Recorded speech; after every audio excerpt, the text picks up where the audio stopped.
ஈசாலா ஈசாலா எங்களுக்கு தான் கப்பு எங்களுக்கு தான். அப்புறம் ஆல்ரெடி உங்கள் பங்காளி அடித்தோம், நீங்கள் வருவீங்கன்னு பார்த்தோம், வந்தீங்க, உங்களையும் அடிச்சிருக்கோம். சரி, என்ன சொல்ல வரீங்க? இல்லை சொல்லுங்க, ஏதாச்சும் சொல்லுங்க. சொல்ற மாதிரி ஒன்றும் இல்லைங்க. தம்பி தம்பி தம்பி கேப்டன் அப்பாயின்ட் பண்ணிட்டா, அண்ணனே எங்ககிட்ட தான் இருக்காரு. அண்ணனை வச்சு தான் முடித்தோம். கடைசி ஒரு பார்த்துருப்பீங்களே. ஆமாம், நல்லா மாங்காய் அடிச்சாரு, கல்ல விட்டு எரிஞ்சாரு. நாங்கள் அவர் ஸ்பின்னர்னு உங்ககிட்ட சொல்லலை, ஒரு பவுலராக யூஸ் பண்ணிட்டு இருக்கோம். அது ஃபாஸ்ட் பவுலராகவும் மாறுவார் திடீர்னு. அவர் எடுத்து எல்லா விக்கெட்டையுமே பவுன்சர் போட்டு தான். அதெல்லாம் அப்படி தான். நாங்கள் தான் இதுக்கப்புறம் நாங்கள் தான். ஒரு மேட்ச் தோத்த உடனே பழைய ஆர்சிபி வந்தாச்சு, இயல்பு நிலைக்கு திரும்பியது. நாம தான் வச்சோம், போட்டோம். ஆனால் இப்போ ஆர்சிபி அடித்தாங்க, அதனால் அதுக்கு திருப்பி அடிக்கணும்ல. இருங்க, உங்களை தட்டி வைக்கிறதுனே 300ன்னு ஒருத்தர் ரெட்டியா இருக்கான். உங்களுக்கு கீழே இருக்கானா டேபிளில் உங்களுக்கு கீழே கடைசி பிளேஸு. அவனும் அங்கே தான் இருக்கானோ. அவன் எங்களோட மோசமான நிலைமையில. அதுக்கப்புறம் யார் வந்தாலும் அடிப்போம். ஹிட்மேனை பார்த்தீங்களா எப்படி எடுத்தோன்னு? விராட் கோலி ஃபார்ம் வந்தாச்சு, அச்சத் பட்டிதர் ஆல்ரெடி ஃபார்ம் தான். இதெல்லாம் விடு, படிக்கல் ஃபார்ம் இல்லாத பையன் 30+. எல்லாருமே ஃபார்ம் வந்தாச்சு. நித்யா சர்மா கொண்டு போட்டு போடக்கலாம் அவங்கள, அவ்வளோதான். வான்கடை ஆல்ரெடி சேப்பாக்கிலேயே வந்து ரெட் கலர் அடிச்சுட்டு வந்துட்டோம். இப்போ வான்கடையிலே வந்து அடிச்சிட்டோம். அடுத்து கப்புக்கு அடிக்கணும். இது என்ன திடீர்னு கலராக இருக்கேன்னு பார்க்காதீங்க, ரெட் கலர். நீங்கள் நம்பலனாலும் அதான் நெசம். ஸோ ஆர்சிபி ஜெயிக்க போகிறாங்கன்னு தெரிஞ்சு தம்பி ரெட் கலர் ரெடி பண்ணியிருக்காங்க கேமராமேன் பிரவீன். ரெட் கலர்னு சொன்னால் அந்த பரதேசி மட்டும் என் கையில் கிடைச்சா. சரி விடு, என்ன இருக்கான், சரி ஷூட் முடிச்சுட்டு பார்த்துக்கலாம். Just for fun. Okay, normal mode போயிடலாமா? இல்லை ஆர்சிபி ஃபேன் எல்லாரும் மறக்காம ரெட் ஆர்ட் கொடுத்துருங்க, ஏன்னா உங்களுக்கு ரெட் கலர்லேயே வந்துருக்கும். சரி, நார்மல் மோட் போயிடலாமா? மும்பை இந்தியன்ஸ் ஃபேன் இருந்தால் கூட ப்ளூ கலர் ஆர்ட் போடலாம், மற்ற ஃபேனாக வந்தாங்கன்னா மஞ்சள் கலர் ஆர்ட் போடலாம். ஆக்சுவலாக சரி, கமெண்ட் பண்ண மாட்டாங்க, இப்படி சொன்னால் ஆச்சு பண்ணுவாங்கல்ல. சரி ஓகே. ஆக்சுவலாக உண்மையை சொல்ல போனோம்னா, hello every friends, welcome to all sports. நான் உங்கள் ஸ்போர்ட்ஸ் தீஸ் அருண். அண்ட் இது வந்து மும்பை இந்தியன்ஸ் vs ஆர்சிபி போட்டியோட ரோஸ்ட்.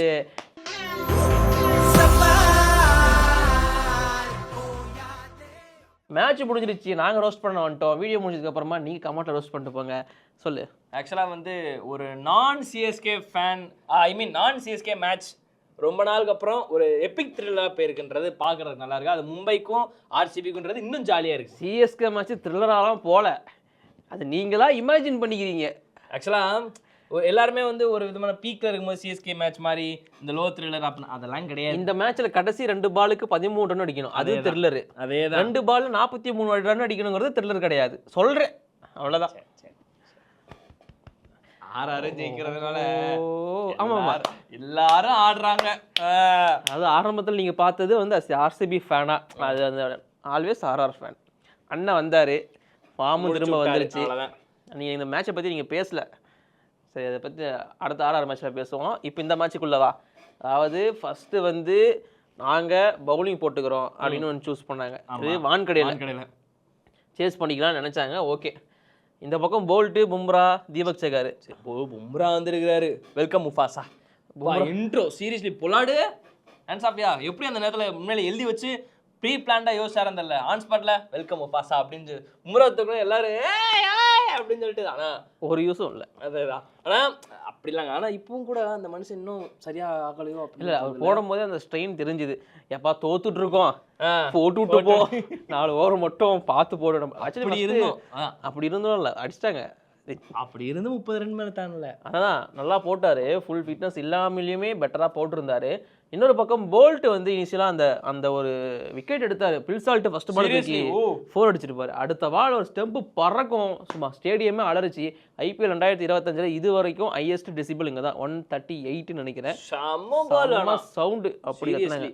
அண்ட் அது மட்டும் இல்லாமல் அது மட்டும் இல்லாமல் அதோட எல்லாம் போச்சு. அதுக்கப்புறம் தான் ஒன்றும் இல்லை, வந்தவங்கலாம் அடித்தாங்க. முக்கியமாக தேவதத் படிக்கல் கோலியோட பார்ட்னர்ஷிப் வேற லெவல். சரி, படிக்கல் அவுட் ஆகிட்டு போனார். அதுக்கப்புறம் பார்த்தா பட்டிதர் வந்து அடித்தார். அவர் சும்மாவே அடிப்பார், நீ காட்டுன்னு வேற சொல்கிற அப்படின்ற மாதிரி. லிவிங்ஸ்டன் வந்தார், எப்போ போனாருன்னு தெரில, ஏன்னா வந்ததும் தெரியல போனார். வைஸ் கேப்டன் தப்பா பேசுறது, captain Virat Kohli vice captain வேற போட்டு வட்டி தரங்க விட்டுருந்துருக்கலாம். சரி, கண்டினியூ. அசிங்கப்படுத்தணும் போய். சரி ஓகே. அதான் அதுக்கப்புறமா வந்தார் ஜிதேஷ் சர்மா. அவரும் செம்ம ஃபினிஷ் கொடுத்தாரு. 19 பால்ல 40 ரன்னு. இந்த தினேஷ் கார்த்திக் ஆடிட்டு இருந்தார்ல, ஒரு விக்கெட் கீப்பர், அந்த 40 ரன் ரொம்ப ரொம்ப குரூஷியலான ஒன்று. இந்த போட்டி ஜெயிக்கிறதுக்கு ஆர்சிபியில் விராட் கோலி அடிச்ச 60+, ரஜத் பட்டிதார் அடிச்சது, இல்லை படிக்கல் அடிச்சது, இந்த மாதிரி நீங்கள் என்ன வேணா சொல்லலாம். என்ன பொறுத்த வரைக்கும் ஜிதேஷ் சர்மா அடிச்ச அந்த இன்னிங்ஸ் தான் ரொம்ப முக்கியமான இன்னிங்ஸ் நான் நினைக்கிறேன். குட்டியாக இருந்தாலும் கெட்டியான ஒரு நாக்கு. ஆமாம், அது இன்னொரு பக்கம் சாண்டரை பார்க்க தான் ரொம்ப பாவமாக இருந்துச்சு.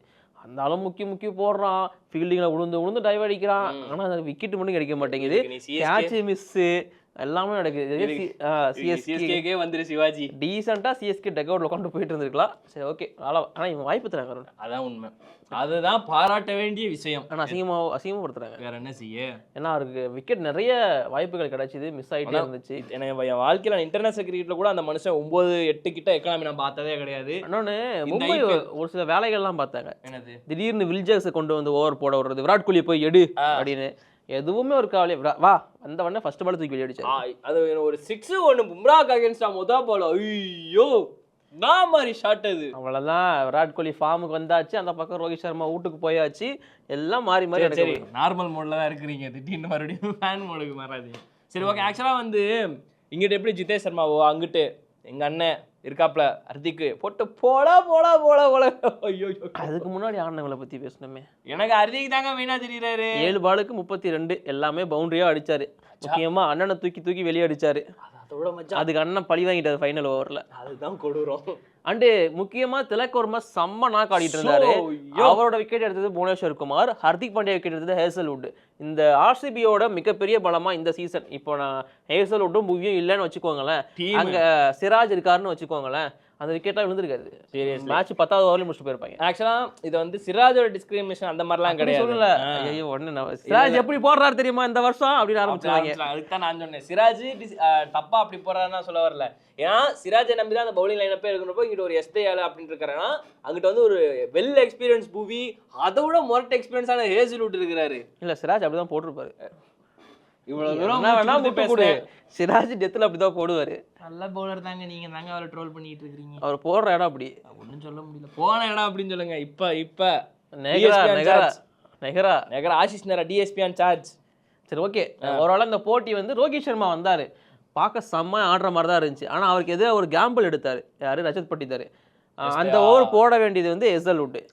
தயால் கிட்ட ஓவரை கொடுத்தாரு, விகாஸ் லெஃப்ட் ஆர்ம் பேசரு வந்தாரு, 2 அடிச்சுக்கோ, அதான் 4 போ அடுத்த அவுட் முடிஞ்சு. சொல்லி ஸ்டம்ப் துண்டா காண்டுச்சு, ஸ்விங் இன் ஸ்விங். அம்மாடி, அப்பயே முடிவு பண்ணிட்டு அவ்வளோதான் முடிஞ்சு மும்பை. அவ்வளோதான் முடிஞ்சு வச்சு. ஆக்சுவலி வந்து பார்த்தீங்கன்னா நான் பெருசாக எதிர்பார்த்தேன், இந்த பக்கம் விராட் கோலி அடிக்கணும், அந்த பக்கம் ரோஹித் சர்மா அடிக்கணும், இந்த மேட்ச் செம்ம இன்ட்ரெஸ்டிங்காக போகணும் அப்படின்னு சொல்லிட்டு. மேட்ச் இன்ட்ரெஸ்டிங்காக போச்சு. ரோஹித் சர்மா அடிச்சாரான்னு கேட்டிங்கன்னா இல்லை, ரிக்கல்டன் விக்கெட்டும் சீக்கிரமாக போயிடுச்சு, வில்ஜாக்ஸும் பெருசாக பெர்ஃபார்மன்ஸ் பண்ண முடியல. லாஸ்ட் மேட்ச் வந்து ரிட்டையர்ட் அவுட் பண்ணி அனுப்பப்பட்ட திலக் வர்மா அவர் தான் செமையானாரு. இவனாவாடா ரிட்டையர்ட் அவுட் பண்ணீங்க? ஆக்சுவலா இவர் பண்ணல, அதுதான் இவராதான் ஆகிக்காரு. இவராலாம் ஆகல, சொல்லுங்க நல்லா சொல்லுங்க மக்களே. நீங்களே 2-3 வீடியோ பார்த்து இருந்திருப்பீங்க. இவராதான் ஆகிருக்காரு. இவரா வந்து வேணாம் தான் சொன்னாரு, இவர்தான் போனாரு. சரி நம்ப மாட்டாங்க. வாங்க எம்ஐ ஃபேன்ஸ் கீழே கமெண்ட் பண்ணுங்க. அவ்வளவுதான், எம்ஐ ஃபேன்ஸ் அதை சொன்னாங்க. அது எப்படா உங்களுக்கு திலக் வர்மாவை அனுப்பணும்னு தோணுச்சு அப்படின்னு. அப்படி பார்த்தா சூரியகுமார் யாதவ் இன்னைக்கு மோசமா ஆடிட்டு இருந்தாரு. அவருக்கு சுத்தமா படல.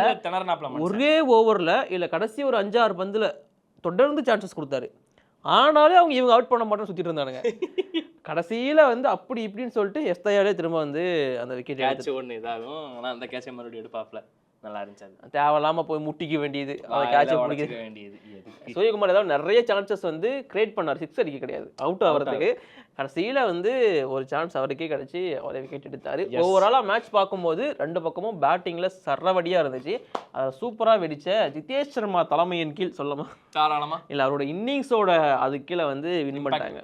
அண்ட் ரஜத் பட்டிதாரோட கேப்டன்சி பிக் சல்யூட். நான் இது பல வாட்டி சொல்லிட்டேன், நம்மளும் சொல்லியாச்சு, இருந்தாலும் கண்டினியூ சொல்லிடுங்க. பரவாயில்ல சொல்றேனே. சரி அவ்வளோதான், முடிஞ்சு போச்சு. சரி நாளைக்கு 2 மேட்ச் இருக்கு. என்ன முதல் மேட்ச் விடுங்க, நைட் மேட்ச் தான் மஜாவான மேட்ச். என்னன்னு சொல்லி பார்ப்போம். நீங்களே சொல்லிருங்க.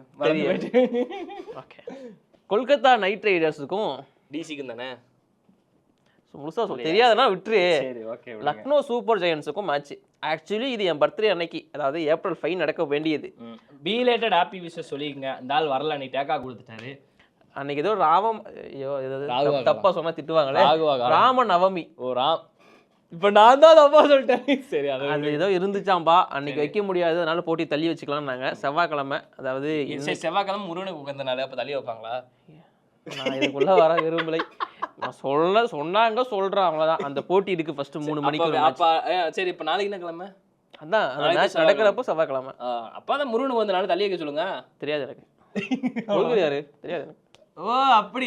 அப்ப நீங்க ஐயோ அது சொன்னாலும் தப்பாயிடுமே. சரி அரசியல் வேணா ஃபார் ஃபன். கேகேஆரா எல்எஸ்ஏ யார் ஜெயிப்பாங்க அதை மட்டும் சொல்லி தொலை. எனக்கு கேகேஆர் ரகானே தலைமையில ஜெயிக்கணும். கேகேஆர் தான். நான் கேகேஆர்னு வந்துட்டாங்க. தம்பி கேகேஆர் ரகானே தானே. கேகேஆர் ரகானே தான். உங்களுக்கு யார் எந்த பிளேயர்? எனக்கு போன தடவை யாரு நான் ரகானே தான் சொன்னேனா ரகுவன்ஷி. என்ன ஏன் ஜாய்ஸ் நீ தூக்குற? ஓ அப்படியா?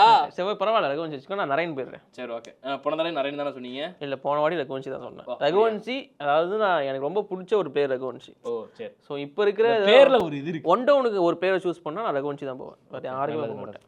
நான் ரஜத் பட்டிதார் போகிறேன். அது செகண்ட் ரவுண்ட் தான். அவரே இப்போ ஒன் டவுன் வரதில்ல. சரி ஓகே. அடுத்த மேட்ச் ஒன்று இருக்கு. முல்லன் பூல நடக்குதுன்னு நினைக்கிறேன். பஞ்சாப் கிங்ஸோட ஹோம் மேட்ச் அது அகைன்ஸ்ட் சிஎஸ்கே. ஆமாம். யார் ஜெயிப்பாங்க? சிஎஸ்கே தான் ஜெயிக்கணும்னு ஆசை. இது கம்பேக் சூப்பர் கிங்ஸுக்கான நாள். நோட் பண்ணி வச்சுக்கோங்க. கண்டிப்பா கம்பேக் கொடுக்க போறாங்க. ஆனா எந்த ஒரு டவுட்டுமே கிடையாது. ஆனா தவசா யாருக்குன்னு தான் தெரியல. அதான் வந்து ராகுல் திரிபாதி திரும்ப ஆட வாய்ப்பு கிடைச்சது அப்படின்னா திரிபாதி தான் இந்த மேட்சோட ஹீரோ. நான் யோசிச்சுனே இருந்தேன். நித்தி சொல்லிட்டாப்ல உண்மையிலே திரிபாதிக்கு மட்டும் நாளைக்கு வாய்ப்பு கிடைச்சதுன்னா நாளைக்கு பெர்ஃபார்மன்ஸ் இருக்கு. அப்படித்தான் இருக்கு. இவ்வளவுதான். ஸோ இந்த போட்டி எம்ஐஎஸ் ஆர்சிபி மேட்சை பற்றி உங்கள் ஒப்பீனியன் என்ன? எவ்வளோ என்ஜாய் பண்ணீங்க? கீழே கமெண்ட் பண்ணுங்க. ஆர்சிபிக்கு இந்த வருஷம் கப்பு இருக்கா இல்லையா? கமெண்ட் பண்ணிட்டு போங்க. பாய்.